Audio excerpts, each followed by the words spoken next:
Hello guys. So andito tayo. Lalakad tayo papuntang Blue Lagoon. Ayan o. Ang Blue Lagoon ay located at Mapanas. Galing tayong Las Navas.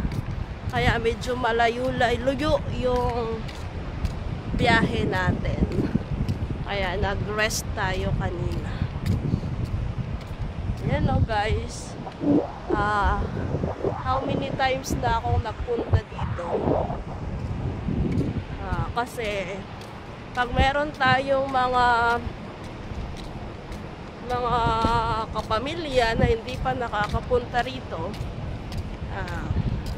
sinusubukan talaga natin na samahan sila papunta rito.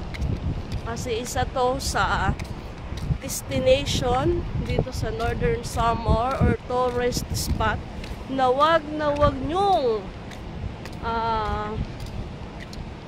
kakaligtaan na puntahan kapag nagbakasyon kayo dito. Kasi sobrang ganda po talaga ng view. Kita nyo naman, diba? Thank you for watching mga kalagalag. Please follow, like, and share. Bye!